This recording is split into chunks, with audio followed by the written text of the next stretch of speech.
So I want to give you all a hypothetical situation. Imagine I walked into a car dealership and there was a beautiful new Ferrari sat there. Now I pretend to be interested in the car, but as soon as they give me the keys, I steal it from the dealership. So the police come along and arrest the owner of the dealership. Well, welcome to the latest change to the Online Safety Act, where Liz Kendall wraps cyber flashing into the Online Safety Act. Now you may be thinking, how is this linked?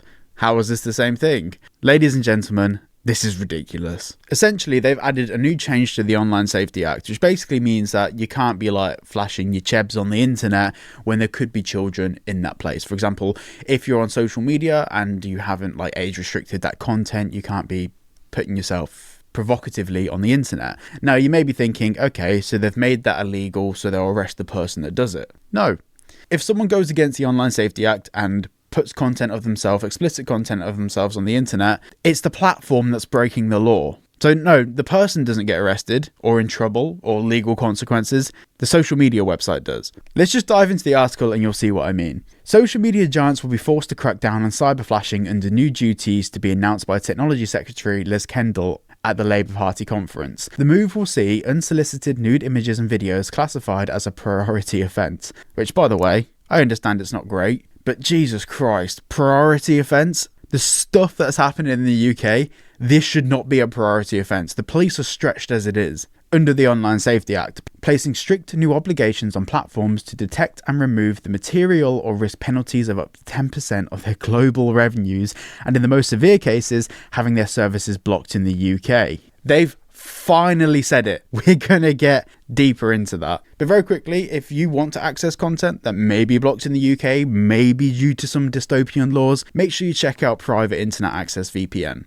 It's not only a secure VPN with no logs, but it's also extremely affordable, and with my link down below, you can get yourselves 86% off and 4 months free.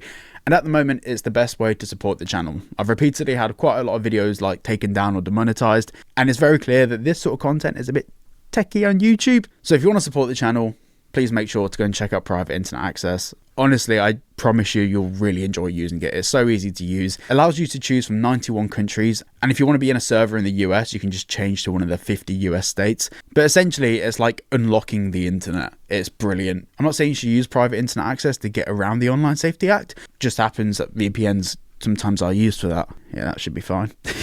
Anyway, link down below, QR code up there, thank you. So this is actually the first acknowledgement we've had from an MP that content will be blocked in the UK. Obviously, we've seen websites actually get blocked and we've seen content being removed from the internet. Whilst the government have been denying that they're censoring content or restricting access to information, this is actually the first time it's been acknowledged. And since this article came out, there's been another little paragraph added to the Online Safety Act about how content will be restricted if people don't comply. Now, for the past couple of weeks, I've been covering the study that Ofcom's currently doing. Now, Ofcom's currently talking to like child safety advocates about the effectiveness of the Online Safety Act, and basically Ofcom and the UK government over the coming days and weeks are going to be changing the Online Safety Act to include new caveats to essentially protect children online.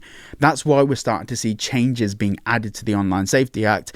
And like I've said in those previous videos, the UK government are talking to child safety advocates. They're not talking to digital privacy professionals. And this is where the problems are arising. They're adding new things into the Online Safety Act from a child safety perspective, but completely disregarding the digital privacy side of it, which obviously protecting children is very important, but so is national security. Keeping children safe online is non-negotiable, Kendall is set to announce in Liverpool. The government intervening with people's freedoms is non-negotiable. If children are accessing content that they shouldn't be seeing online, bad parents. And we've gone over this before, so I'm not going to make this segment very long, but you can set up protections on your home router. You can turn on child safety locks on your phone and iPads and home network. You can educate parents by running little ad segments on the BBC if you want to, just about protecting your children online. You can do all of this stuff for maybe a year and educate parents throughout the whole UK how to keep their children safe and protected online, but also you can encourage a culture where children don't spend all of their time on their phone. We can actually make the society in the UK a better place with education. Oh, no, just ban everything. There we go. That'll work. She would tell the crowd platforms will be required by law to detect and remove this material because what is illegal offline must be illegal online. And this is the part that I feel is maybe a little bit like, meh. Obviously in real life flashing people is unacceptable, but context matters. I mean, if you flash someone inside of a strip club, maybe that's different. But if you are on a naughty website, or a website that's specifically designed for adults to be on, for example, places like Twitter, they have content filters that when you basically confirm your age or you enter your date of birth to say you're over the age of 18, you see content that's for over the age of 18. The same thing actually applies to TikTok as well. The algorithms are very different for children as they are for adults. So I think that if, someone in a bikini that's a bit too revealing comes up in a feed of a 25-year-old male that has intentionally put his date of birth as being a 25-year-old male, and that content appears in his feed, I don't think that should be treated in the same way as someone joining a Roblox Discord chat, for example, and sending nude images. That would be inappropriate. I think there's caveats and nuance to all of this, and this is where we get back to a very popular topic, which I love to go into because it's so important. But overreaching. We're going to continue seeing this from the British government, where they will continue to impose fines on tech companies. And by the way, I have no affinity for big tech. I feel like in this instance, big tech are the only people that can change this, but big tech are going to look after their bottom line. If they're going to risk losing 10% of their global revenue because of a couple of slip-ups, they're going to overreach. They're going to ban all content related to anything that could be even possibly conceived as being nudity, because there aren't people sat at Facebook that are manually reviewing everyone's posts. It's an algorithm. So they will do things like match up skin tones. They'll basically do image matching of like certain parts of the body to make sure they don't appear on the platform. But at the same time, and I know people don't really care about this, but it's just a factor, fashion models and stuff that survive by Instagram and all these platforms, well, they'll be gone. Okay, well, that's not a big deal. But then what about the next law they introduce that bans something else? Or they change it and tweak it where these platforms have to overreach again and twist their algorithms to cover another thing to protect people from seeing it. Now, you guys may have noticed that I've avoided on this channel pushing the idea that there's an alternative motive. Like I like to think that the government are just ignorant and don't understand how these systems, softwares and platforms work. But when it comes to things that are so obviously going to be flawed and platforms are going to overreach and it's going to swing too far the wrong way, where basically we end up with flat out censorship, this is where we have a problem, and this is a problem that does need to be identified. And at the moment, as a complete nerd that spends my whole time looking at algorithms and how content basically propagates throughout the internet because my income relies on it, it does concern me with the complete lack of awareness from the British government of how these like 10% fines for corporations can be a problem. Now, if they put that responsibility back on I'm just playing devil's advocate. I'm not saying this is what I want. I'm just saying this is a better option.